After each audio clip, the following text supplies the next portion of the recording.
पोलो फ्रेयर से हम क्या सीख लेंगे, बीइंग एन एस्पिरेंट हम क्या सीख लेंगे। तो कहीं ना कहीं आप देखो, आप एग्जाम भी क्रैक कर लोगे, एसएसबी जॉब भी पा लोगे, या फिर ओपीएससी भी क्रैक कर लोगे, ओपीएससी का जॉब भी पा लोगे। लेकिन जब जीवन में आप आगे बढ़ जाओगे, आपके लाइफ के इर्द गिर्द देखना कि बहुत ज़्यादा ज़रूरतमंद है, बहुत ज़्यादा ओप्रेस्ड व्यक्ति आपके इधर उधर बहुत सारे हैं, जिनको आप थोड़ी सी भी मदद कर दोगे, थोड़ी सी भी पुश दे दोगे तो आपके लिए बहुत ही थोड़ा है, बहुत ही नेग्लिजिबल है, लेकिन उनके लिए बहुत ही बड़ी बात है। ये जो कंट्रीब्यूशंस आप दोगे ना, ये लाइफ में बहुत ही बड़ा महत्व रखता है, क्योंकि ये छोटी छोटी मदद ना इनको बहुत आगे ले जाता है, अपलिफ्ट करता है। उनको भी लगता है कि there is someone who can think about us, कोई तो है दुनिया में जो हमारे लिए सोचता है, हमें आगे बढ़ाने की कोशिश करता है। इसीलिए उनके लिए जब आप निस्वार्थ भावना में कुछ ना कुछ करोगे ना, जो इंटरनल पीस आपको मिलेगा, ये जो सुकून आपको मिलेगा ना, ये आपको किसी भी पैसे से नहीं मिलेगा।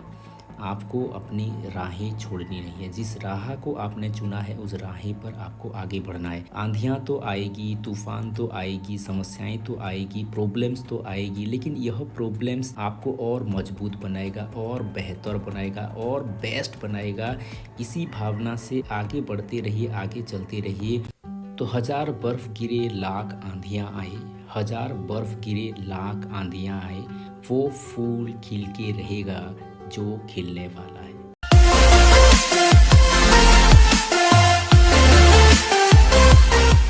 Hello dear aspirant, welcome to education with DB sir. और हम एसएसबी पीजीटी या फिर ओपीएससी पीजीटी का सिलेबस डिस्कस कर रहे थे, उसको आगे ले रहे थे। तो आज हम देखेंगे रिकंस्ट्रक्शनिज्म, और यहाँ पर बहुत सारे न्यू आइडिया आपको आएगा, क्योंकि ये बहुत ही यूनिक फिलोसॉफी और मॉडर्न फिलोसॉफी है, जो कि ज़्यादातर सोशल एस्पेक्ट के ऊपर ही बेस्ड रहता है। तो हम स्टार्ट करेंगे एक बहुत ही फेमस कोट के साथ, जो कि कोट है द फादर ऑफ रिकंस्ट्रक्शनिज्म, जिसको कहा जाता है Theodore Brameld. Okay, Theodore Brameld क्या कहते हैं? Education must be conceived as a continuing reconstruction of experience, continuing reconstruction of experience, that the process and the goal of education are one and the same things। मतलब यहाँ पर Theodore क्या कहना चाहते हैं? क्या लर्निंग का काम सिर्फ और सिर्फ नॉलेज को एक्वायर करना है? सिर्फ नॉलेज को एक्वायर करना ये बहुत ही नैरो मीनिंग हो रहा है, इसीलिए केवल और केवल नॉलेज का एक्वायर करना ये नहीं है।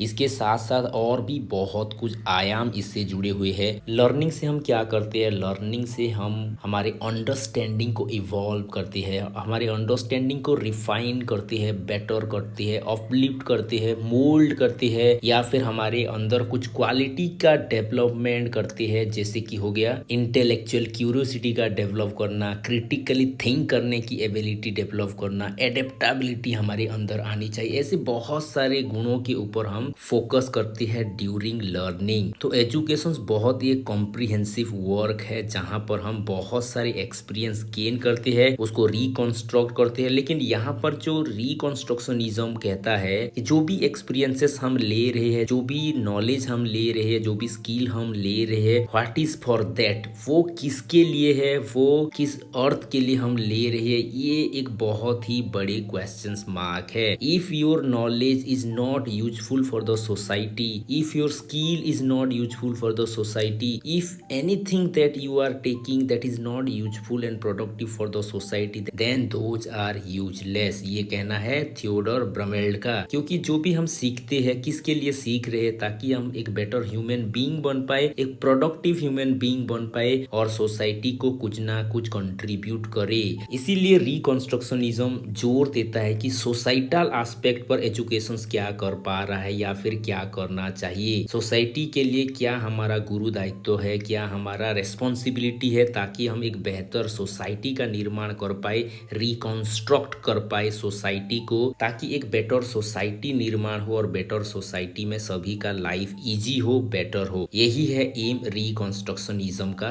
दुनिया में ऐसी भी व्यक्तियों को देखा गया है जिनके पास नॉलेज था, जिनके पास स्किल था, जिनके पास बहुत ही ज्यादा आईक्यू था। उन्होंने अपनी नॉलेज को, स्किल को, आईक्यू को कहां पर यूज किया? सोसाइटी को कंस्ट्रक्ट करने में यूज नहीं किया, बल्कि सोसाइटी को डिस्ट्रक्ट करने में उनका नॉलेज नॉलेज को, स्किल को या फिर आईक्यू को यूज किया। जैसे कि हम एग्जांपल ले सकते हैं ओसामा बिन लादेन। लादेन बहुत ही बड़ा टेक्नोलॉजिस्ट था, एक बहुत ही बड़ा साइंटिस्ट था, लेकिन उसका जो दिमाग, उसका जो आइडिया, उसका जो नॉलेज वो समाज को बनाने के लिए, समाज को बेहतर करने के लिए, सोसाइटी को इम्प्रूव करने के लिए उसने यूज नहीं किया और सोसाइटी को डिस्ट्रॉक्ट करने में उसका नॉलेज यूज हुआ।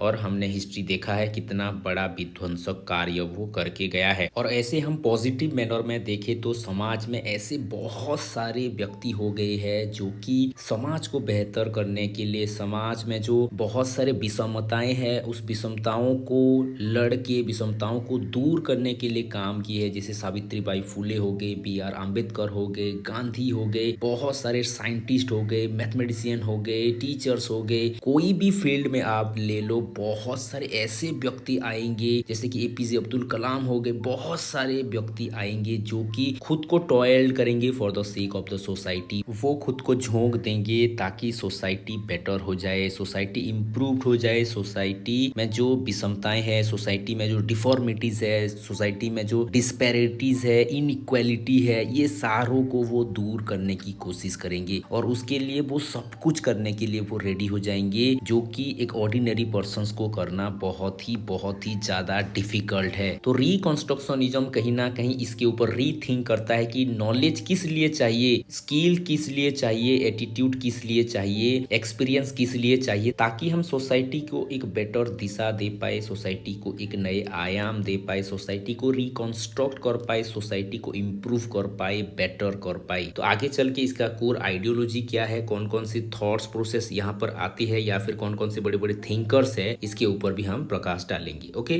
तो पहले देख लेते हैं इसका इंट्रोडक्शन क्या है। तो रिकंस्ट्रक्शनिज्म को कई कहते हैं ये सोशल रिकंस्ट्रक्शनिज्म है, क्योंकि सोसाइटी की ये बात ज्यादा करेगा, सोसाइटी को बेटर करने की बात करेगा, सोसाइटी को इम्प्रूव करने की बात करेगा, societal improvement, social mobility, social change को ये ज्यादा फोकस करेगा। इसीलिए इसको कहा जा रहा है सोशल रिकंस्ट्रक्शनिज्म। ये एक मॉडर्न फिलोसॉफी है जो कि 20th सेंचुरी के आसपास ही ये ज्यादा पॉपुलर हुआ है। ओके, बहुत सारे ऐसे फिलोसॉफी है जैसे हो गया एसेंशियलिज्म, प्रोग्रेसिविज्म, रिकंस्ट्रक्शनिज्म, ऐसे करके जो भी बहुत मॉडर्न फिलोसॉफी है उसके बारे में भी एक कंपैरेटिव एनालिसिस वाला वीडियो मैं जल्द लाऊंगा, ताकि आपको एक आइडिया हो पाए जितना भी ये एसेंशियलिज्म हो गया, प्रोग्रेसिविज्म हो गया, रिकंस्ट्रक्शनिज्म हो गया, ऐसे करके जो भी बहुत सारे फिलोसॉफी है उसको कंपैरेटिव व्यू में क्या है आइडियोलॉजी, क्या इसका बैकग्राउंड है, किस नजर से इस फिलोसॉफी को देखा जाता है, ये सारे कुछ हम एक वीडियो में डिस्कस करेंगे ताकि एक कॉम्प्रिहेंसिव आइडिया हो सके, जो कि नेट प्रोस्पेक्टिव्स में बहुत ही इंपॉर्टेंट हो जाता है। क्योंकि जो क्वेश्चंस वगैरह अभी के फिलहाल आ रहे हैं बहुत ही डीप लेवल का क्वेश्चंस नेट में पूछे जाते हैं। तो ये 20th सेंचुरी का एक फिलोसॉफी है और यहाँ पर ज्यादातर फोकस एरिया रहता है रियल वर्ल्ड प्रॉब्लम्स के ऊपर। ये ज्यादा फोकस करेंगे, सोशल अवेयरनेस को कल्टीवेट करने के लिए ज्यादा फोकस करेंगे, डेमोक्रेटिक वैल्यूज को इंस्टिल करने के लिए ज्यादा फोकस करेंगे, और सबसे जो बड़ी बात है सोसाइटी को ये इम्प्रूव करने की बात करेंगे, सोसाइटी को एक प्रोडक्टिव सोसाइटी, एक बेटर सोसाइटी, ऑप्रेस्ड वालों को ऊपर उठाने की बात ये करेंगे। ओके, तो इनके कौन कौन प्रोपोनेंट है वो भी थोड़ा देख लेते हैं। सबसे जो बड़े प्रोपोनेंट है वो है थियोडोर ब्रमल्ट, जिनको हम कहते हैं फादर ऑफ रिकंस्ट्रक्शनिज्म। ये क्वेश्चंस आया हुआ है, इसको भी अच्छे से याद करो। थियोडोर ब्रमल्ट बहुत ही फेमस व्यक्ति है क्योंकि इनका जो बुक है रेवोल्यूशनरी बुक है जो कि है पैटर्न ऑफ एजुकेशनल फिलोसॉफी, इसको भी आप अच्छे से याद कर लो। ये भी क्वेश्चंस आते हैं, नेट में आया हुआ है ये क्वेश्चंस। और इनका और भी बहुत सारे फेमस बुक है जैसे कि towards reconstructed philosophy of education, and and means in education, philosophies of education in cultural perspectives, ऐसे करके बहुत सारे इनका कंट्रीब्यूशंस है। इनके बुक्स के नाम से ही पता चल रहा है कि ये ज्यादातर सोशल इश्यूज के ऊपर ही बात करते हैं, जैसे कि towards a reconstructed philosophy of education, यहाँ पर सोसाइटी को रिकंस्ट्रक्ट करने की ये बात करेंगे। Ends and means in education, education का क्या मतलब है, किस लिए एजुकेशन होना चाहिए,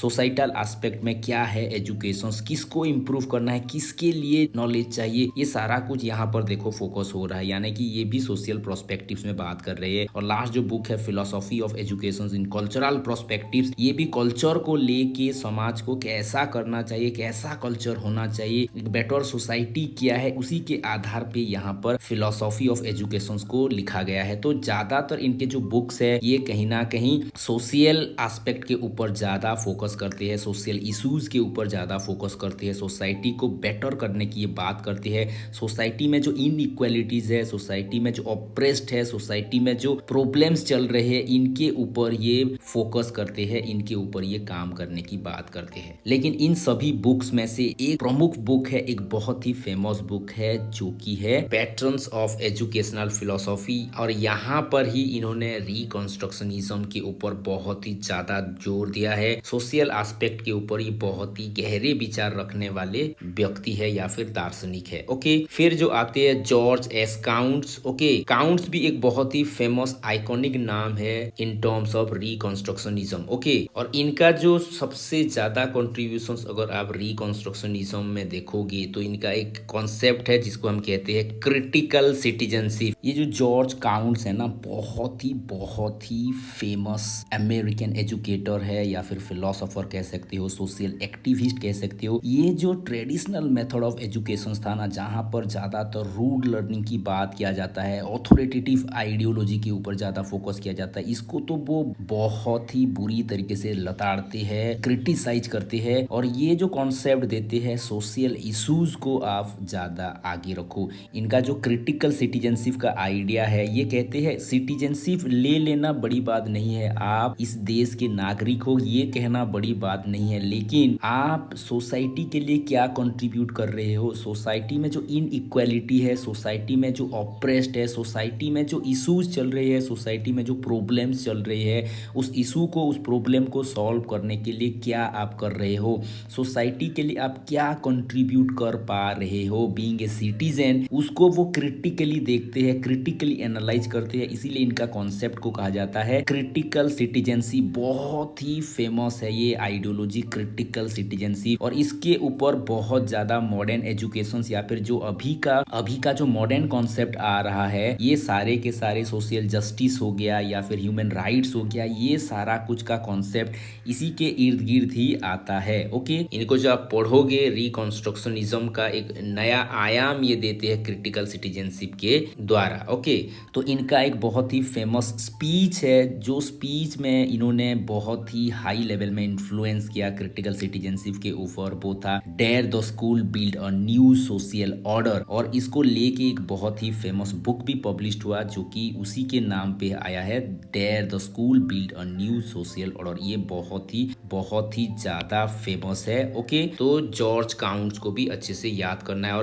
और इनको भाई कौन भूल सकता है, पॉलो फ्रेयर, ब्राजीलियन फिलोसोफर, जिन्होंने ब्राजील के ऑप्रेस्ड व्यक्तियों के लिए, ऑप्रेस्ड को जस्टिस दिलाने के लिए, ऑप्रेस्ड को अपलिफ्ट करने के लिए क्या नहीं किया भाई। इन्होंने जो फेमस बुक लिखा है pedagogy of the oppressed is one of the classic books, इसको आप जरूर पढ़िएगा। जिनके लिए भाई इनको अपनी ही देश से देश निकाला की ऑर्डर दे दिया गया, एग्जाइल कर दिया गया फॉर मेनी ईयर्स, ये अपनी ही देश से ताड़े गए थे। इतना ज्यादा इनके ऊपर जुल्म किया गया था क्योंकि इन्होंने ऑप्रेस्ड व्यक्तियों के लिए लड़ा था। इन्होंने जो दलित थे, वो जो ऑप्रेस्ड व्यक्ति थे, उनके एजुकेशन के बारे में इन्होंने लड़ा था। क्या कहना है इनका, पॉलो फ्रेयर, इनको भाई अच्छे से पढ़ना क्योंकि नेट में तो ये क्वेश्चंस बहुत ही फेवरेट है। पॉलो फ्रेयर में एक दो क्वेश्चंस हर साल आते ही आते हैं। एसएसबी में भी क्वेश्चंस आया हुआ है, एसएसबी डिग्री में भी आया हुआ है, और एसएसबी पीजीटी के लिए तो बहुत ही इंपॉर्टेंट है पॉलो फ्रेयर। ओके, क्योंकि इन्होंने ऑप्रेस्ड खुद लाइफ जिया है। ये कहते हैं जब 3 दिन आप भूख में रहोगे ना, 3 दिन जब भूख में रहोगे, भोजन का एक दाना भी जब आपके पेट में नहीं जाएगा ना, तब आपको पता चलेगा,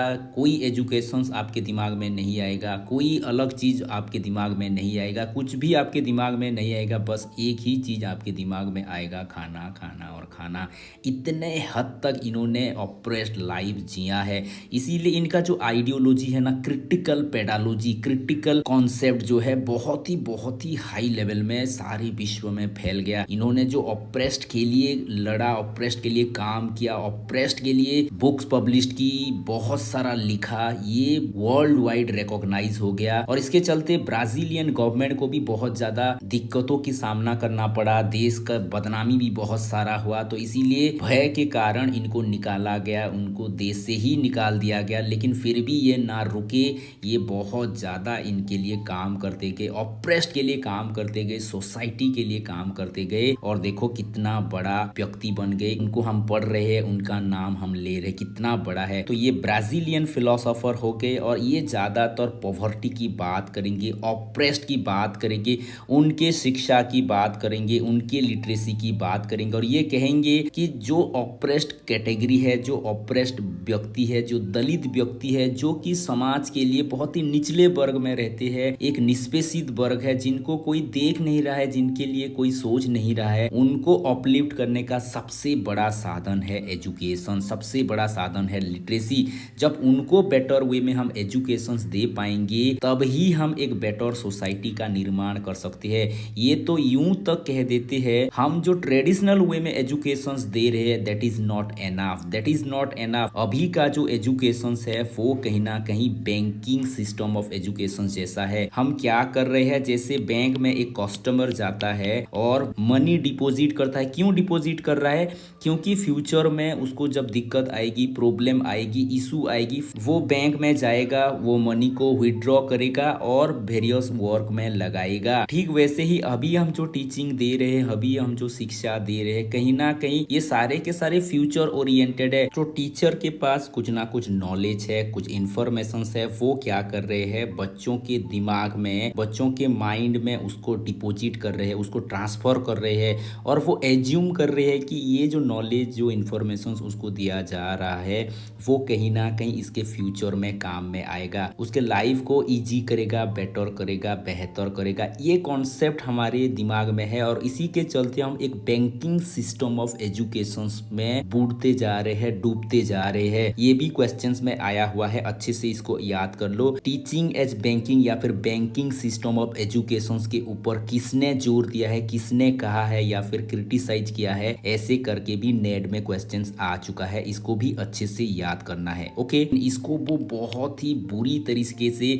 लताड़ते हैं और कहते हैं कि जब तक बच्चों को क्रिटिकली एनालाइज करने की एबिलिटी डेवलप नहीं होगा, अपनी परिस्थिति से ऊपर उठने की स्किल उसको नहीं आएगा, प्रॉब्लम सॉल्विंग स्किल उसको नहीं आएगा, वो कहीं ना कहीं पीछे रह जाएगा, वो हरदम ऑप्रेस्ड ही रहेगा। तो ऑप्रेस्ड को आगे उठाने के लिए, दलित को आगे उठाने के लिए कहीं ना कहीं हमको ये बैंकिंग सिस्टम ऑफ एजुकेशन को चेंज करना पड़ेगा towards a new type of education. तो ये सारा कुछ बताते हैं pedology of the oppressed book में। ये तो सबसे सबसे सबसे फेमस बुक है। 1968 में ये बुक आया था, 1968 में बहुत ही ज्यादा फेमस बुक है। ओके, और इनके और भी बहुत सारे फेमस बुक है, जैसे कि pedology of the hope, pedology of the city, education for critical consciousness. Critical consciousness के ऊपर ये ज्यादा फोकस करते हैं।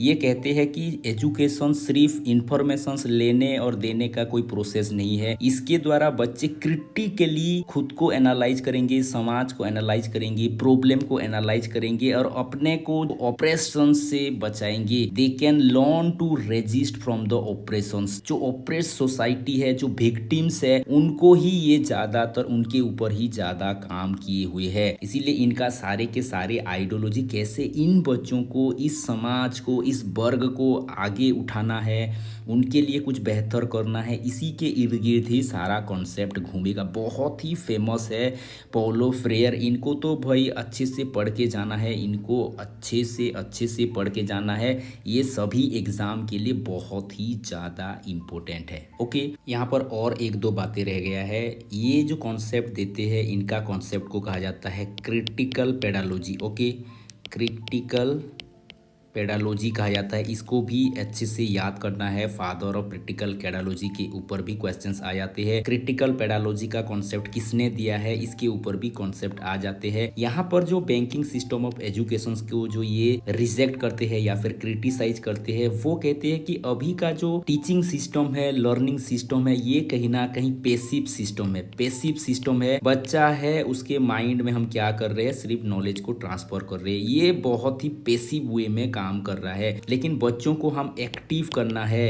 वो क्या करे, लाइफ के जो प्रॉब्लम्स आ रहे हैं, प्रॉब्लम सॉल्विंग स्किल को वो समझे, अपने अंदर रीजनिंग स्किल की डेवलप कर पाए, तर्क करने की क्षमता डेवलप हो, एनालाइज करने का क्षमता डेवलप हो, समस्याओं को क्रिटिकली एनालाइज करे। इसीलिए तो वो कह रहे हैं टीचिंग लर्निंग क्या है, वो ऐसा प्रोसेस है जहां पर बच्चे इन्वॉल्व होंगे, समस्याओं को क्रिटिकली देखेंगे, क्रिटिकली एनालाइज करेंगे, खुद के अंदर प्रॉब्लम सॉल्विंग स्किल डेवलप करेंगे, इन्वेंट करेंगे, री इन्वेंट करेंगे, क्वेश्चन करेंगे, क्यों है ऐसा, क्यों है, क्यों इसको हम बदल नहीं पा रहे हैं, कैसे बदलेंगे। ये सारा क्वेश्चन जब उनके माइंड में आएगा, क्रिटिकली जब वो एनालाइज करने की एबिलिटी डेवलप कर पाएंगे, तो समाज में एक बड़े लेवल का चेंज आएगा, एक बेहतर समाज की संरचना हो पाएगी, रिकंस्ट्रक्ट हो पाएगी।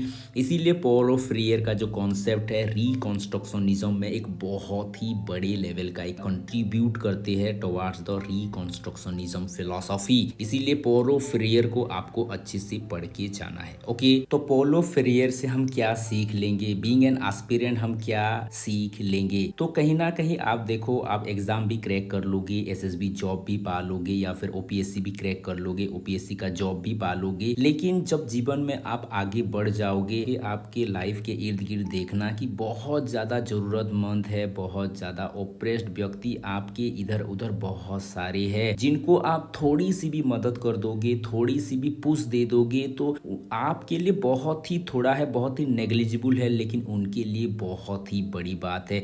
ये जो कंट्रीब्यूशंस आप दोगे ना, ये लाइफ में बहुत ही बड़ा महत्व रखता है, क्योंकि ये छोटी छोटी मदद ना इनको बहुत आगे ले जाता है, अपलिफ्ट करता है। उनको भी लगता है कि there is someone who can think about us, कोई तो है दुनिया में जो हमारे लिए सोचता है, हमें आगे बढ़ाने की कोशिश करता है। इसीलिए उनके लिए जब आप निस्वार्थ भावना में कुछ ना कुछ करोगे ना, जो इंटरनल पीस आपको मिलेगा, ये जो सुकून आपको मिलेगा ना, ये आपको किसी भी पैसे से नहीं मिलेगा। तो ये सबसे बड़ा गिफ्ट है आपका उनके लिए भी और उनका आपके लिए भी, ये सबसे बड़ा अचीवमेंट है। इसीलिए पॉलो फ्रेयर क्या कहते हैं, इनके लिए काम करना है, इनको कुछ देना है, इनके बेहतरी के लिए हमको लड़ना है। यही है वास्तव में सबसे बड़ा सीख फ्रॉम पॉलो फ्रेयर। ओके, तो रिकंस्ट्रक्शनिज्म का क्या है मेटाफिजिकल एस्पेक्ट या फिर फिलोसॉफिकल एस्पेक्ट, वो भी थोड़ा देख लेते हैं। ज्यादातर आप देखोगे जो रिकंस्ट्रक्शनिज्म है, ये कहीं ना कहीं प्रैग्माटिस्ट फिलोसॉफी के इर्द गिर्द ही घूमता है, प्रैग्माटिक आइडियोलॉजी के ही ऊपर ये बेस्ड है। तो यहाँ पर ज्यादातर गॉड, सोल, वर्ल्ड, इसके ऊपर ज्यादा फोकस नहीं किया जाता। यहाँ पर जो मेन कंसर्न है सोसाइटी के ऊपर ये ज्यादा फोकस करती है, कैसे सोसाइटी को इम्प्रूव किया जाए, कैसे सोसाइटी को बेटर किया जाए। सोशल रिकंस्ट्रक्शन प्रोसेस में ये ज्यादातर इंडल्ज रहेंगे, ज्यादा फोकस करेंगे। तो यहाँ पर क्या होगा, यहाँ पर ज्यादातर एजुकेशन का जो एक्सपीरियंशियल डायमेंशन है, प्रैक्टिकल डायमेंशन है, उसके ऊपर ज्यादा ये फोकस करेंगे rather than delving into the questions of metaphysical aspect. यहाँ पर मेटाफिजिकल एस्पेक्ट के ऊपर ज्यादा फोकस किया ही नहीं जाएगा, जैसे हम देखते थे कहाँ पर, प्रैग्माटिज्म में। क्यों यहाँ पर मेटाफिजिकल कॉन्सेप्ट को इग्नोर किया जा रहा है, कहीं ना कहीं आप देखोगे ना सोल का कॉन्सेप्ट, ना गॉड का कॉन्सेप्ट, ना वर्ल्ड का कॉन्सेप्ट हमारे सोशल इनइक्वालिटी को दूर कर पाएगा, और ना ही कोई सोशल जस्टिस दे पाएगा। लेकिन जो प्रैक्टिकल वे ऑफ लाइफ है, एक्सपेरिमेंटल वे ऑफ लाइफ है, ये कहीं ना कहीं लाइफ को इजी करता है, लाइफ को बेटर करता है। क्योंकि प्रैक्टिकली आप जब देखोगे क्या सिनारियो है, सोसाइटी का क्या प्रॉब्लम है, क्या रियल लाइफ प्रॉब्लम है, क्या रियल लाइफ सिचुएशंस है, उससे कैसे कोप ऑफ करना है, उससे कैसे बेटर करना है, उससे कैसे आगे आना है, ये सारा कॉन्सेप्ट कहीं ना कहीं प्रैक्टिकल ओरिएंटेड हो रहा है, एक्सपीरियंशियल डायमेंशंस के ऊपर फोकस कर रहा है। इसीलिए यहाँ पर ज्यादातर प्रैक्टिकल एस्पेक्ट के ऊपर ही फोकस किया जाएगा, और जो मेटाफिजिकल या फिर ऑन्टोलॉजिकल एस्पेक्ट है उसको नेग्लेक्ट किया जाएगा या फिर इग्नोर किया जाएगा। तो रिकंस्ट्रक्शनिज्म ऐसा एक फिलोसॉफी है जहां पर बच्चों को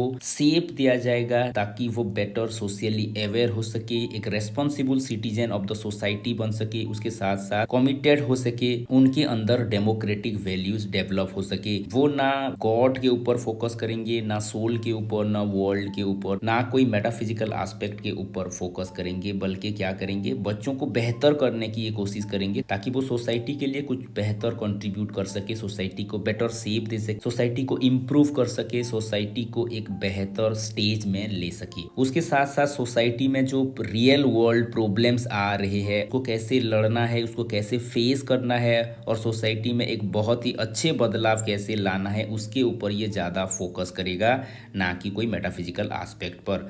तो यहाँ पर क्या हो रहा है, यहाँ पर ज़्यादातर प्रैग्मेटिक अप्रोच को ज़्यादा फोकस किया जा रहा है, ज़्यादा वैल्यू दिया जा रहा है, और जो थियोलॉजिकल स्पेकुलेशंस है उसको रिजेक्ट किया जा रहा है। ओके, तो फिर क्या है एपिस्टोमोलॉजिकल एस्पेक्ट ऑफ रिकंस्ट्रक्शनिज्म, वो भी थोड़ा देख लेते हैं, क्योंकि एपिस्टोमोलॉजी में हम ज़्यादातर नॉलेज क्या है, नॉलेज का नेचर क्या है, सोर्स ऑफ नॉलेज क्या है, वैलिड नॉलेज क्या है, इसके ऊपर ज़्यादा फोकस करते हैं। तो रिकंस्ट्रक्शनिज्म के आधार पे क्या है नॉलेज, नॉलेज का नेचर, सोर्स ऑफ नॉलेज, ये सारा कुछ हम यहाँ पर डिस्कस करेंगे। तो पहले देखेंगे व्हाट इज नॉलेज, नॉलेज का मतलब क्या है। रिकंस्ट्रक्शनिज्म कहता है कि नॉलेज एक ऐसा टूल है जिसके द्वारा सोसाइटी में जो कॉम्प्लेक्स इश्यूज है, जो प्रॉब्लम्स है, उसको हम बेटर वे में क्या करें, टैकल करें, उसको सुधारने की कोशिश करें, उसको दूर करने की कोशिश जो टूल करेगा वो वास्तव में रियल नॉलेज है। और यहाँ पर एजुकेशन को ऐसा मीन के हिसाब से देखा जाएगा जहाँ पर इंडिविजुअल या फिर सिटीजन या फिर स्टूडेंट को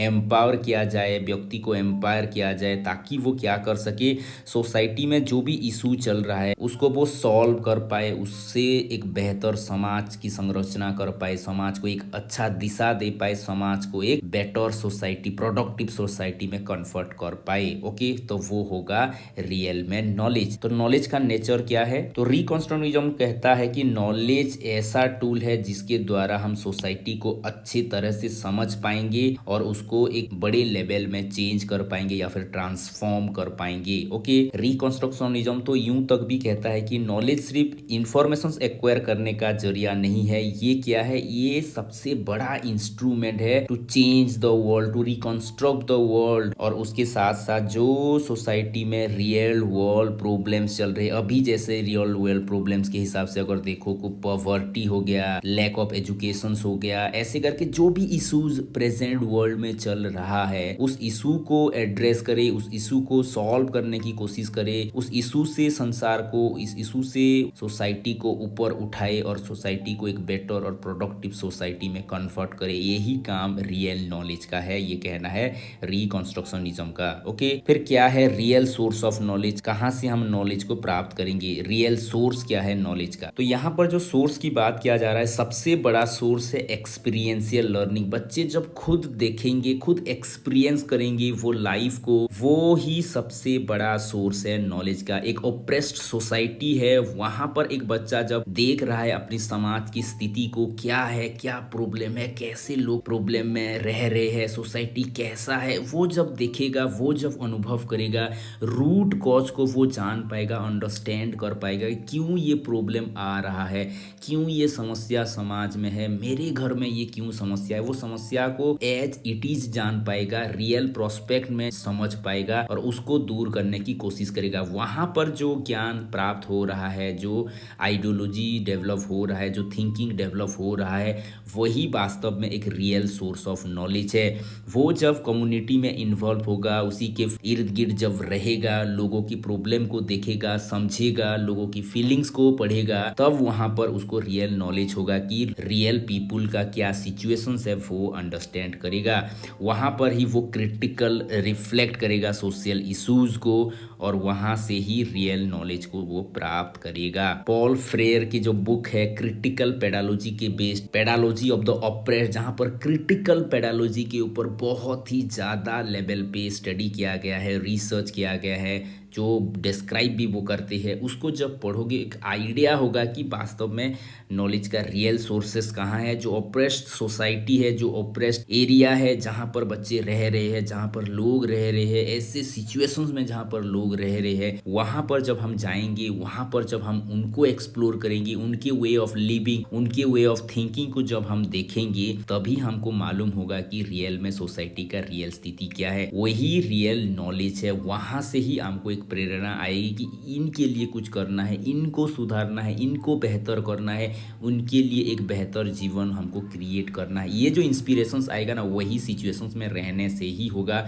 आपको लगेगा कि रियल प्रॉब्लम क्या है, तभी आप उस प्रॉब्लम को सॉल्व करने के लिए अपने अंदर एक इनसाइट डेवलप करोगे। फिर जो ये बात कर रहे हैं एक्सपीरियंशियल लर्निंग का, जब तक एक्सपीरियंस के आधार पे आप नहीं देखोगे, तब तक आप रियल लाइफ प्रॉब्लम या फिर रियल सोसाइटल इश्यूज को आप देख ही नहीं पाओगे। जो ये कह रहे हैं क्या है वो चीज, इसको भी थोड़ा देख लेते हैं। एक्सपीरियंशियल लर्निंग का मतलब हो गया, जब बच्चे जिस एरिया में रह रहे हैं, जिस प्रॉब्लम में रह रहे हैं, जिस सोसाइटी में रह रहे हैं, वहां पर क्या रियल लाइफ इशू चल रहा है, रियल प्रॉब्लम्स क्या क्या आ रहे हैं, उसी के इर्द गिर्द जब बच्चे रहेंगे, जो एक्सपीरियंस गेन करेंगे, जो आइडियोलॉजी गेन करेंगे, जो कि उनके जीवन को बहुत ही गहरे लेवल पे प्रभावित कर रहा है, वहां पर जो लर्निंग होगा उसी को ही वो कह रहे हैं एक्सपीरियंशियल लर्निंग। और ये सबसे ज्यादा बुनियादी तौर पे उनको एक अलग पहचान देने की कोशिश करेगा, एक अलग लेवल में ले जाएगा। क्योंकि जब तक हमको रियल वर्ल्ड प्रॉब्लम क्या है, कैसा इश्यूज है समाज में, जब तक खुद को पता ही नहीं चलेगा, तब तक आप क्या नहीं कर पाओगे, आप एक बेटर सोसाइटी का निर्माण कर ही नहीं सकते।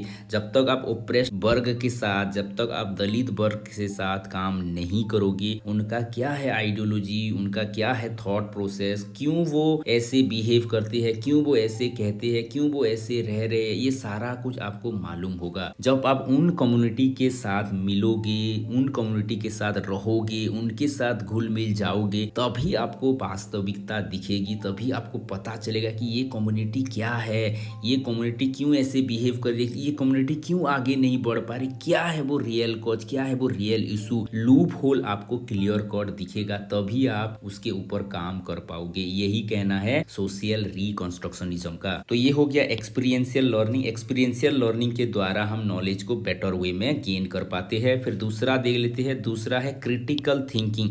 क्रिटिकली जब बच्चा एनालाइज करेगा, बच्चा जब क्वेश्चन करेगा, एनालाइज करेगा, वेरियस सिचुएशंस को क्रिटिकली इवैल्यूएट करेगा, तभी वो रियल में रियल नॉलेज को प्राप्त कर पाएगा, रियल कॉज को ढूंढ पाएगा, रियल प्रॉब्लम्स को वो अच्छे तरह से देख पाएगा। तो ये भी एक सोर्स ऑफ नॉलेज हो गया। तो क्रिटिकल पेडालॉजी के द्वारा पॉल फ्रेरे भी क्या करना चाहते हैं, बच्चों को ऐसे थॉट प्रोसेस की तरफ ले जाना चाहते हैं जहां पर बच्चा इंडिपेंडेंटली थिंक कर पाए, प्रॉब्लम को बेहतर लेवल में देख पाए, क्रिटिकली वो एनालाइज कर पाए, एब्स्ट्रैक्ट वे में सोच पाए। ये कॉन्सेप्ट को डेवलप करना ही क्रिटिकल थिंकिंग का एक बहुत ही बड़ा रोल है। ओके, तो फिर क्या है एक्सियोलॉजिकल एस्पेक्ट, वो भी थोड़ा देख लेते हैं। क्योंकि एक्सियोलॉजी में ज्यादातर मूल्यों की बातें किया जाएगा, मोरालिटी की बातें किया जाएगा, एस्थेटिक सेंस की बातें किया जाएगा। तो रिकंस्ट्रक्शनिज्म का क्या है वो एक्सियोलॉजिकल एस्पेक्ट, वो भी देख लेते हैं। ओके, तो वैल्यू के ऊपर क्या कहते हैं रिकंस्ट्रक्शनिज्म। रिकंस्ट्रक्शनिज्म ज्यादातर डेमोक्रेटिक वैल्यू के ऊपर फोकस करेंगे, जैसे कि प्रैग्मेटिज्म फोकस करता है, सोशल जस्टिस के ऊपर फोकस करेंगे, इक्वालिटी के ऊपर ज्यादा फोकस करेंगे। और इसके साथ साथ जैसे कि एथिकल बिहेवियर हो गया, सिविल रेस्पॉन्सिबिलिटी हो गया, और ऐसे कुछ वैल्यू जो वैल्यू सोसाइटी को एक बेहतर सोसाइटी में कन्वर्ट करे, एक आदर्श सोसाइटी में कन्वर्ट करे, एक वैल्यूएबल सोसाइटी में, एक इम्प्रूव सोसाइटी में कन्वर्ट करे, ऐसे वैल्यू को वो ज्यादा प्रायोरिटी देंगे। फिर सत्य के ऊपर इनका क्या राव है, ये भी क्वेश्चंस में आता है, इसको अच्छे से याद कर लो। रिकंस्ट्रक्शनिज्म ज्यादातर डायनेमिक वैल्यू के ऊपर फोकस करता है, जैसे कि हमने प्रैग्मेटिज्म में पढ़ा था, वहां पर चेंजेबल ट्रूथ का कॉन्सेप्ट था, डायनेमिक ट्रूथ का कॉन्सेप्ट था। यहाँ पर भी वही कॉन्सेप्ट एज इट इज है, यहाँ पर डायनेमिक ट्रूथ के ऊपर फोकस किया जाता है, क्योंकि सोसाइटी कोई स्टैटिक थिंग्स है ही नहीं। सोसाइटी में समय के हिसाब से वेराइटीज ऑफ चेंजेस आते हैं, वेराइटीज ऑफ परिवर्तन आते हैं। उस परिवर्तन के आधार पे ही हम सत्य को निर्माण करेंगे या फिर सत्य को डिफाइन करेंगे। इसीलिए सत्य भी कहीं ना कहीं स्टैटिक नहीं होगा, वो डायनेमिक होगा। यहाँ पर गौर करने वाली और एक बड़ी बात है जो कि पॉल फेरियर अपने बुक में कहते हैं, क्योंकि समाज में इनइक्वालिटी है, लैक ऑफ एजुकेशन है, हेल्थ इश्यूज है, बहुत सारे इश्यूज है, तो वहाँ पर जो ऑप्रेस्ड सोसाइटी है उनके लिए सत्य कभी भी फिक्स्ड नहीं होगा। अगर उनके लिए सत्य अगर फिक्स्ड हो गया, इटर्नल हो गया या फिर परमानेंट हो गया, तो वो कभी भी अपने प्रॉब्लम से बाहर आ ही नहीं पाएंगे, कभी भी वो जस्टिस पा ही नहीं पाएंगे। इसीलिए यहाँ पर डायनेमिक नेचर ऑफ ट्रूथ को दिखाया जा रहा है। और यहाँ पर सोशल रिकंस्ट्रक्शन थ्योरी क्या कहता है, जो ऑप्रेस्ड में अभी है वो एजुकेशन के द्वारा, प्रॉपर ट्रेनिंग के द्वारा, मेहनत के द्वारा उस ऑपरेशन से बाहर आ सकता है। जो निष्पेषित अभी है, जो दलित है, जो गरीब है, वो मेहनत के द्वारा खुद को इम्प्रूव कर सकता है, खुद का फाइनेंशियल स्टेटस, खुद का सोशल स्टेटस इम्प्रूव कर सकता है। जब हम सोशियोलॉजी भी पढ़ेंगे वहाँ पर सोशल मोबिलिटी हम देखेंगे, जहाँ पर वर्टिकल मोबिलिटी के कॉन्सेप्ट आएगा कि जो लोअर कैटेगरी में है वो अपनी मेहनत के द्वारा, एजुकेशन के द्वारा, ट्रेनिंग के द्वारा, स्किल के द्वारा खुद को इम्प्रूव करेगा, खुद की फैमिली कंडीशन को इम्प्रूव करेगा, और उसी को ही कहा जाता है वर्टिकल मोबिलिटी। इसीलिए यहाँ पर ट्रूथ को डायनेमिक लिया जा रहा है और ये सोच रहे हैं कि मेहनत के द्वारा हम अपनी परिस्थिति से इजात पाएंगे, परिस्थितियों को सुधारेंगे और परिस्थितियों से ऊपर उठ के हमारा सोशल स्टेटस को हम चेंज करेंगे, हमारे लिए सत्य बदलेगा। तो यही एक बड़े मोटिवेशंस उनके लिए काम करता है। इसीलिए सत्य को वो एब्सोल्यूट नहीं मानते, फिक्स्ड नहीं मानते, रादर हमारी ही क्रिटिकल इंक्वायरी के द्वारा, रिफ्लेक्शंस के द्वारा और सोशल रियलिटी में बेटर एंगेजमेंट के द्वारा हमको जब रियलिटी पता होता है ये है व वो है, उसी के आधार पे हम सोसाइटी में सत्य का निर्माण करते हैं। तो जब सोशल रियलिटी के हिसाब से हम खुद को झोंकेंगे, खुद को आइडेंटिफाई करेंगे, उसी हिसाब से हम क्या करेंगे, उसी हिसाब से सत्य का हम निर्माण करेंगे। फिर जब सोसाइटी में बहुत सारे बदलाव आएंगे, चेंजेस आएंगे,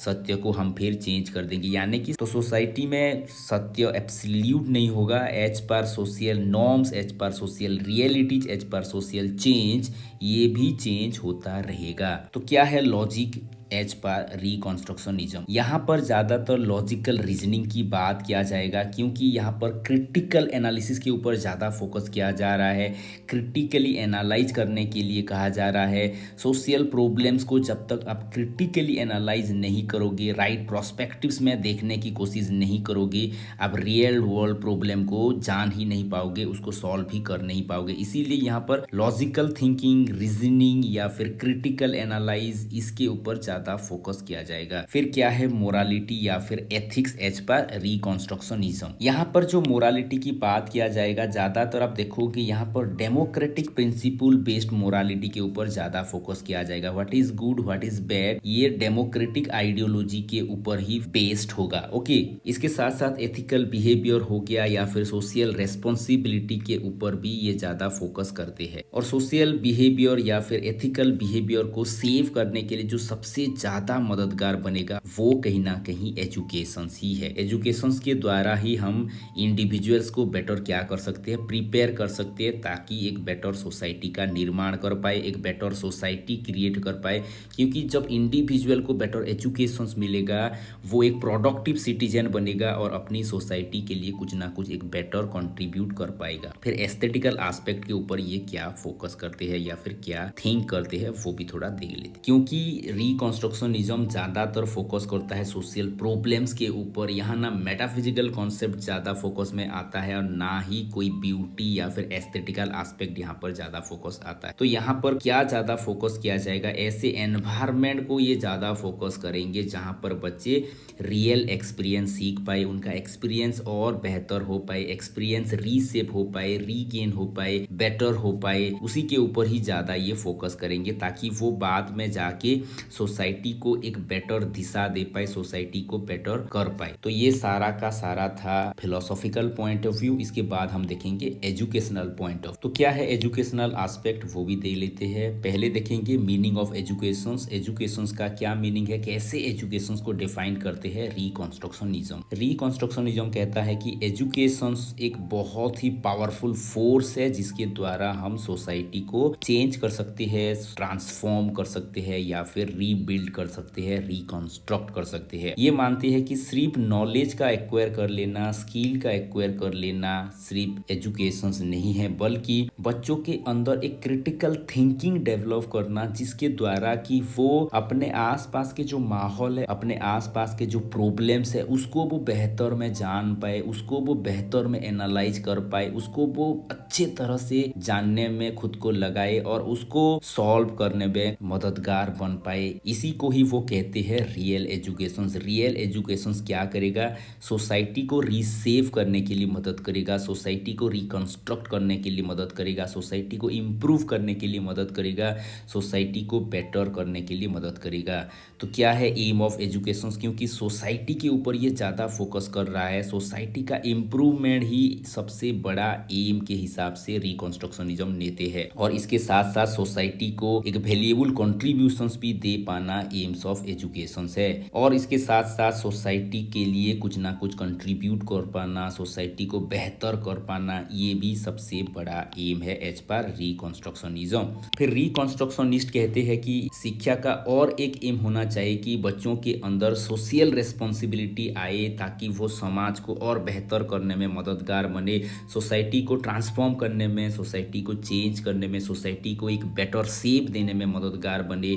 उसके साथ साथ उनके अंदर सिविल एंगेजमेंट की भावनाएं जागृत हो, उसके साथ साथ बच्चों के अंदर डेमोक्रेटिक वैल्यूज के प्रति रुझाव हो, उसको यूज करना, उसके प्रति कमिटेड रहना, उसी प्रिंसिपल को लाइफ में as a part of life के रूप में देखना। जितना ज्यादा डेमोक्रेटिक वैल्यूज एक बंदे के अंदर होगा, सभी बंदों के अंदर होगा, वो सोसाइटी में इक्वालिटी का फीलिंग्स आएगा, सभी में समता का भाव आएगा। ये जो गरीबी है या फिर इनइक्वालिटी है, डिस्पैरिटीज है, इसको वो ओवरकम करने के लिए सक्षम होंगे। इसीलिए यहाँ पर डेमोक्रेटिक वैल्यूज का इनकलकेशंस के भी ऊपर ज्यादा फोकस किया जाता है। फिर कौन से करिकुलम के ऊपर ये फोकस करते हैं? तो यहाँ पर इंटर डिसिप्लिनरी सब्जेक्ट के ऊपर ज्यादा फोकस किया जाता है, ताकि बच्चों को एक होलिस्टिक अंडरस्टैंडिंग दिया जाए, एक होलिस्टिक अंडरस्टैंडिंग डेवलप किया जाए टुवर्ड्स द सोशल इशूज। समाज में क्या क्या इशूज चल रहे हैं, क्या क्या प्रॉब्लम्स चल रहे हैं, उसका एक होलिस्टिक व्यू, एक कंप्लीट व्यू बच्चों को दिया जाए थ्रू इंटर डिसिप्लिनरी एस्पेक्ट। ऐसा नहीं कि केवल साइंस ही सब्जेक्ट पढ़ाना है या फिर केवल सोशल साइंस ही पढ़ाना है, आपको इंटर डिसिप्लिनरी वे में सभी सब्जेक्ट को समन्वित हिसाब से लेना पड़ेगा, ताकि सभी एस्पेक्ट को लेके बच्चे सोसाइटी का प्रॉब्लम को जाने और उसको सॉल्व करने की कोशिश भी करें। और उसके साथ साथ सब्जेक्ट ऐसे डिजाइन हो जहां पर रियल वर्ल्ड प्रॉब्लम्स बच्चे जाने कि वास्तव में समाज में ये प्रॉब्लम्स चल रहे हैं, ये चैलेंजेस आ रहे हैं, और बच्चे उसी के ऊपर क्रिटिकली थिंक कर पाए, क्रिटिकली एनालाइज कर पाए और आगे चल के समाज में एक पॉजिटिव चेंज ले पाए, एक ट्रांसफॉर्मेशंस ले आ पाए। Okay, then method of teaching. क्योंकि रिकंस्ट्रक्शनिज्म चाहता है कि बच्चों के अंदर एक रीजनिंग स्किल डेवलप हो, ताकि वो प्रॉब्लम को बहुत ही बेहतर रूप में गहरे लेवल में जान पाए। इसीलिए यहाँ पर जो मेथड ज़्यादा प्रिफर किया जाएगा वो है क्रिटिकल थिंकिंग कैसे फोस्टर हो, प्रॉब्लम सॉल्विंग एटीट्यूड कैसे निर्माण हो, यहाँ पे सोसाइटल इशू में कैसे बच्चे ज़्यादा से ज़्यादा एक्टिवली एंगेज हो पाए, इसी के ऊपर ही ज़्यादातर फोकस किया जाएगा। इसीलिए सारे के सारे टीचिंग्स इसी स्किल को फोस्टर करने की कोशिश करेगा। इसीलिए टीचर्स यहाँ पर ज़्यादातर आप देखोगे गाइड बन जाएंगे, स्टूडेंट को एनकरेज करेंगे ताकि वो एक्सप्लोर कर पाए, क्वेश्चंस कर पाए, अपनी जो आइडिया है, अपनी जो नॉलेज है उसको अप्लाई कर पाए, ताकि वो रियल वर्ल्ड प्रॉब्लम्स को सॉल्व कर पाए, उसको बेहतर में जान पाए और उससे इजाद पाने की नए नए आइडियाज को जनरेट कर पाए। ओके, तो यहाँ पर टीचर के ऊपर क्या कहा जाता है? टीचर यहाँ पर ज्यादातर जैसे प्रैग्मेटिज्म में हम देखते थे वो एक फैसिलिटेटर था, गाइड था, हेल्पर था। यहाँ भी सेम ही अप्रोच है। यहाँ पर टीचर क्या करेंगे? गाइड करेंगे स्टूडेंट को, ताकि वो बेहतर लेवल में सोशल इश्यूज को जान पाए, समझ पाए और उसको सॉल्व करने की कोशिश कर पाए। ओके, फिर स्टूडेंट के बारे में क्या कहता है रिकंस्ट्रक्शनिज्म? ये कहता है स्टूडेंट एक्टिव पार्टिसिपेंट है, जितना वो ज़्यादा एक्टिवली पार्टिसिपेट करेगा एजुकेशनल प्रोसेस में, उतना ज़्यादा वो सोशल चेंज को कंट्रीब्यूट कर पाएगा, सोशल चेंज का एक बेहतर एजेंट बन पाएगा।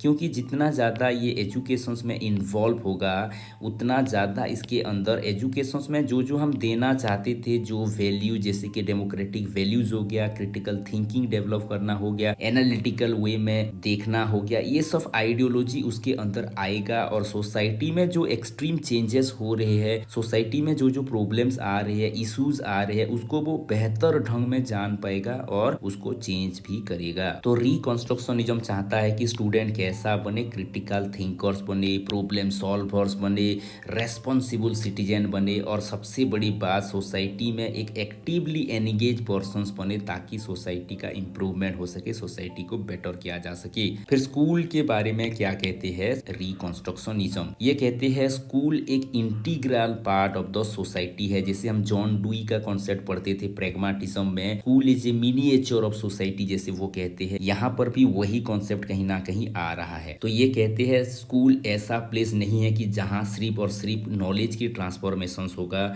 नॉलेज का ट्रांसफर होगा, लेकिन यहाँ पर हम बच्चों को ऐसे बनाएंगे जहाँ पर वो एक्टिवली पार्टिसिपेट करेंगे वेरियस एक्टिविटीज़ में, और सोसाइटी को बेटर कंट्रीब्यूट करेंगे, सोसाइटी को इम्प्रूव करने में मददगार बनेंगे। और जितना ज़्यादा वो एक्टिवली पार्टिसिपेट करेंगे, वो सोसाइटी को रिकंस्ट्रक्ट करने में, सोसाइटी को इम्प्रूव करने में, सोसाइटी को सेव करने में, सोसाइटी को और बेहतर करने में मददगार बन सकेंगे। फिर डिसिप्लिन के बारे में रिकंस्ट्रक्शनिज्म क्या कहता है? यहाँ पर ज़्यादातर आप देखोगे जैसे आइडियलिज्म में स्ट्रिक्ट डिसिप्लिन होता है, यहाँ पर ऐसा डिसिप्लिन नहीं होता। यहाँ पर ज़्यादातर एथिकल बिहेवियर को डेवलप करने की कोशिश किया जाएगा, सोशल रेस्पॉन्सिबिलिटी या फिर डेमोक्रेटिक वैल्यूज के द्वारा उसमें एक डिसिप्लिन या फिर ऑर्डर लाने की कोशिश किया जाएगा। तो इसका मीनिंग हो गया यहाँ पर सेल्फ डिसिप्लिन के ऊपर ज़्यादा फोकस किया जाएगा, जहाँ पर वो डीप अंडरस्टैंडिंग करेंगे कि खुद का रोल क्या है सोसाइटी में, उसी के हिसाब से खुद को रीसेप करना है, खुद को ढालना है, खुद के अंदर डेमोक्रेटिक वैल्यूज को लाना है, ये आइडिया आएगा। जब तक बच्चे क्रिटिकली एनालाइज नहीं करेंगे, उनके अंदर वो आइडिया जनरेट हो ही नहीं पाएगा। जिस वक्त उनके अंदर क्रिटिकल डेवलपमेंट आ गया, क्रिटिकल थिंक करने का डेवलपमेंट आ गया, वो प्रॉब्लम को एज इट इज जानेंगे और जानेंगे कि मेरा क्या जिम्मेदारी है, मेरा क्या रेस्पॉन्सिबिलिटी है। वहां पर अपने आप ही डिसिप्लिन आएगा, डिसिप्लिन करने की कोई जरूरत नहीं है। तो क्या है रिकंस्ट्रक्शनिज्म का क्रिटिसिज्म, वो भी थोड़ा दे लेते हैं। तो रिकंस्ट्रक्शनिज्म ज्यादातर आप देखोगे यहाँ पर जो मेन कंसर्न है सोशल इशूज, सोसाइटी को बेहतर करने की बात करेगा, सोसाइटी को चेंज करने की, सोसाइटी को इम्प्रूव करने की बात करेगा, सोशल प्रॉब्लम को सॉल्व करने की बात करेगा, सोशल इशू को सॉल्व करने की बात करेगा। तो सोसाइटी को ज़्यादा ये प्रेफरेंस देता है। क्या सोशल इशू ही लाइफ में सब कुछ है? पर्सनल इशूज भी बहुत सारे होते हैं, स्पिरिचुअल इशूज भी बहुत सारे होते हैं, बहुत अदर आयाम भी रहते हैं। There are different areas of the life, जीवन के बहुत सारे आयाम रहते हैं, उसमें से सोशल आयाम एक हो सकता है, लेकिन बाकी सारे आयामों को ये नेग्लेक्ट करता है। इसीलिए ये एक इसका क्रिटिसिज्म है कि ये ज्यादातर ओवर इम्फासिस कर देता है सोशल इशूज के ऊपर। फिर जो दूसरा होता है, ये किसको नेग्लेक्ट कर रहा है? जहाँ पर सोशल इशू प्रायोरिटी में आएगा, वहाँ पर इंडिविजुअल नीड्स निश्चित रूप से नेग्लेक्ट होगा ही होगा। हम जो पढ़ते हैं एम ऑफ एजुकेशन, एक रहता है इंडिविजुअल एम ऑफ एजुकेशन, दूसरा रहता है सोशल एम ऑफ एजुकेशन। जहाँ पर सोशल एम ऑफ एजुकेशन को ज्यादा तवज्जो दिया जाएगा, वहाँ पर automatically individual aim of education neglect होगा ही होगा। और जहाँ पर इंडिविजुअल एम ऑफ एजुकेशन को ज्यादा तवज्जो दिया जाएगा, वहाँ पर social aim of education neglect होगा ही होगा। ओके, तो यहाँ पर सोशल को ज्यादा फोकस किया जा रहा है, तो इंडिविजुअल नेग्लेक्ट होगा ही होगा। ये भी इसका सबसे बड़ा क्रिटिसिज्म हो जाता है। फिर ये डायनेमिक ट्रूथ के ऊपर फोकस करता है। ट्रूथ वो होना चाहिए जो कभी चेंज ना हो, लेकिन यहाँ पर ज्यादातर चेंजेबल ट्रूथ को ज्यादा प्रेफरेंस दिया जा रहा है। तो ये भी एक बहुत ही बड़ा क्रिटिसिज्म है। फिर रिकंस्ट्रक्शनिज्म में ज्यादातर क्योंकि सोशल इश्यूज पे ज्यादा फोकस किया जा रहा है, तो यहाँ पर जो ट्रेडिशंस वगैरह है, तो जो हमने पेरिनियलिज्म में देखा, वहां पर क्या होता था, जो एवरलास्टिंग ट्रेडिशंस है, एवरलास्टिंग ट्रूथ है, वैल्यू है, उसको हम बचाने की कोशिश कर रहे थे, उसको हम आगे पास ऑन करने की बात कर रहे थे। लेकिन यहाँ पर क्योंकि ये सोशल इशू के ऊपर ज्यादा कंसंट्रेटेड है, ज्यादा फोकस कर रहा है, तो यहाँ पर ट्रेडिशंस को भी ये चैलेंज करता है। ओके, तो ये भी इसका एक बहुत ही बड़ा क्रिटिसिज्म है। फिर रिकंस्ट्रक्शनिज्म कल्चर को हो गया, हिस्टोरिकल वैल्यूज को हो गया, इसको भी ये चैलेंज करता है, इसको भी ये रिजेक्ट करता है, क्योंकि ये सोशल इशू के ऊपर इतना ज्यादा फोकस कर रहा है, यानी कि वो प्रेजेंट के ऊपर ज्यादा फोकस कर रहा है, ना कि वो ट्रेडिशंस के ऊपर फोकस करे या फिर हिस्टोरिकल वैल्यू के ऊपर फोकस करे। ये भी इसका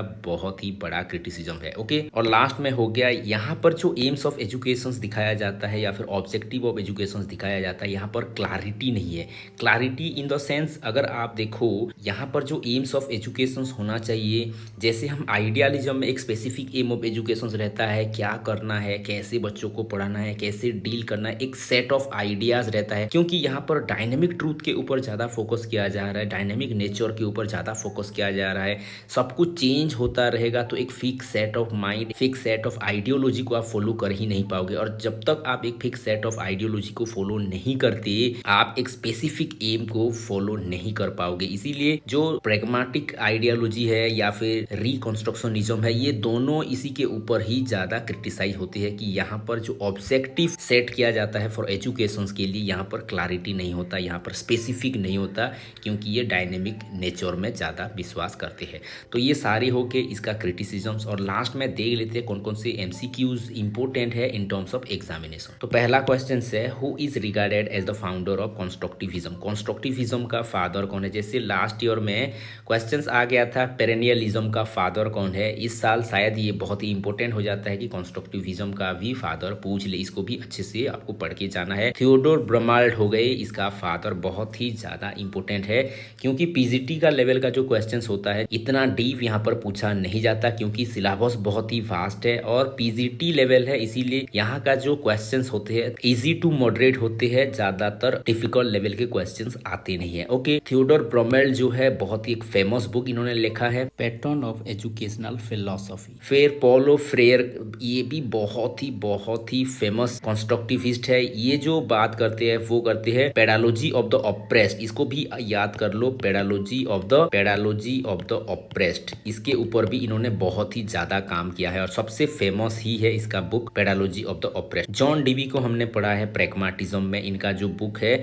democracy and education, okay, and school and society. Okay, ये भी अच्छे से याद करना है। और जीएस काउंट, ये भी एक कंस्ट्रक्टिविस्ट है, इनको भी अच्छे से याद करना है। और इनका जो बुक है वो है dare the school build a new social order, ये बहुत ही फेमस बुक है जीएस काउंट का। ओके, फिर नेक्स्ट क्वेश्चन हो गया, what is truth as per constructivism. Constructivism के हिसाब से ट्रूथ कैसा होना चाहिए, क्योंकि ये ज्यादातर प्रैग्मेटिक फिलोसॉफी को ही आइडियल मानता है, इसको लेके ही आगे बढ़ता है। यहाँ पर जो ट्रूथ है वो डायनेमिक है।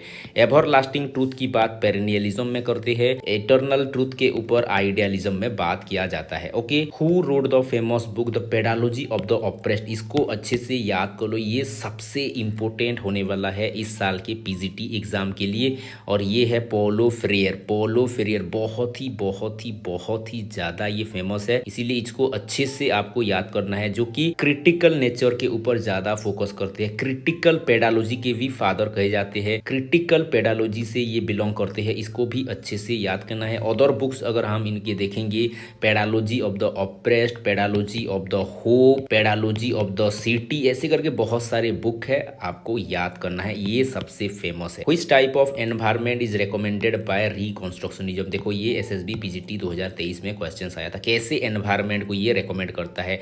यहाँ पर ज्यादातर डेमोक्रेटिक एनवायरनमेंट के ऊपर फोकस किया जाता है। Okay, who wrote the famous book patterns of educational philosophy. Pattern of educational philosophy किसने लिखा है? ये थियोडोर ब्रमाल्ड ने लिखा है, जो कि फादर है रिकंस्ट्रक्शनिज्म का। ओके, इसको भी अच्छे से याद करना है। पॉलो फ्रेयर का क्या याद करना है? Pedagogy of the oppressed. Okay, pedagogy of the oppressed को याद करना है। Which of the following aspect is emphasised by reconstructionism in preparing the student. ये भी देखो PYQ है, प्रीवियस ईयर का क्वेश्चन है। यहाँ पर ज्यादातर किसके ऊपर फोकस किया जाता है? यहाँ पर क्योंकि रिकंस्ट्रक्शनिज्म ज्यादातर सोशल इशू के ऊपर ही फोकस करता है, तो ये चारों को देख के आप आइडिया भी लगा सकते हो। एक ही ऑप्शन है जहाँ की सोशल रेवोल्यूशंस के बारे में बताया जा रहा है, तो ये इसका राइट आंसर है। हमने पढ़ा रीजन्स की बात कहाँ पर हो रहा था? पेरेनियलिज्म में हो रहा था। ग्रेड बुक्स की बात कहाँ हो रहा था? पेरेनियलिज्म में हो रहा था। ओके, फिर है which is not the method of teaching as per reconstructionism. रिकंस्ट्रक्शनिज्म में कौन कौन से मेथड के ऊपर फोकस किया जाता है और कौन से मेथड के ऊपर फोकस नहीं किया जाता, वो भी जानना बहुत ही जरूरी है, क्योंकि क्वेश्चंस किसी भी तरह का आ सकता है। क्रिटिकल थिंकिंग के ऊपर फोकस होता है, एक्सपीरियंशियल लर्निंग के ऊपर फोकस होता है, प्रॉब्लम सॉल्विंग के ऊपर फोकस होता है, लेकिन रूट लर्निंग पर फोकस नहीं होता है। रूड लर्निंग ज़्यादातर आप देखोगे पेरेनियलिज्म में, आइडियलिज्म में, यहाँ पर रूड लर्निंग ज़्यादा होता है। ओके, तो ये तीनों इसका मेथड ऑफ टीचिंग है और ये इसका मेथड ऑफ टीचिंग नहीं है, तो ये हो जाएगा हमारा आंसर्स। तो ये था आज का क्लास रिकंस्ट्रक्शनिज्म में। फिर हम नेक्स्ट देखेंगे इंडियन स्कूल ऑफ थॉट्स, और लास्ट में जाते जाते एक मोटिवेशंस के साथ वाइंड ऑफ करेंगे, क्योंकि एक बच्ची ने एक मैसेज किया है, क्योंकि वो बहुत ही ज़्यादा फाइनेंशियल क्राइसिस में है, उसके साथ साथ मेंटल क्राइसिस में है। उन्होंने मैसेज किया है कि मुझे कैसे प्रिपेयर होना है। तो उनके लिए कुछ ये शब्द, तो 1000 बर्फ गिरे लाख आंधियां आए, 1000 बर्फ गिरे लाख आंधियां आए, वो फूल खिल के रहेगा जो खिलने वाला है। यानी कि जितने भी संघर्ष आ रहे हैं, जितने भी प्रॉब्लम्स आपके लाइफ में आ रहे हैं, बस आपको एक ही काम करना है कि आपको अपनी राहें छोड़नी नहीं है। जिस राह को आपने चुना है उस राह पर आपको आगे बढ़ना है। आंधियाँ तो आएगी, तूफान तो आएगी, समस्याएं तो आएगी, प्रॉब्लम्स तो आएगी, लेकिन यह प्रॉब्लम्स आपको और मजबूत बनाएगा, और बेहतर बनाएगा, और बेस्ट बनाएगा। इसी भावना से आगे बढ़ते रहिए, आगे चलते रहिए। वो कभी भी रास्ते को नहीं छोड़ो, कभी भी मंजिल को नहीं छोड़ो। हमारे लिए राहें ही मोटिवेशन है। जो राहें हमने चुना है, जो रास्ते हमने चुना है, ये रास्ता ही हमारे लिए मोटिवेशन ही है, और कोई बाहर का कोई भी मोटिवेशन हमें नहीं चाहिए। जो राह हमने चुना है, जब राहें को आप अपनी मंजिल समझोगे, मोटिवेशन समझोगे, यही ही आपको आगे लेगा। इसीलिए मैं उस बच्ची से भी कहना चाहूँगा, बस आप उस संघर्ष को मत अपोज करो, उसको एज इट इज ले लो, उसको लाइफ का एक पार्ट समझो, उसी संघर्ष को लेकर ही आगे बढ़ते जाओ। देखना आपको जब सफलता मिलेगी, यही संघर्ष आपको एक प्रेरणा के रूप में दिखेगा। यही संघर्ष को आप बधाई दोगे कि तू आया मेरी ज़िंदगी में, इसीलिए मैं ये कर पाया। Okay, thank you for watching, have a nice day.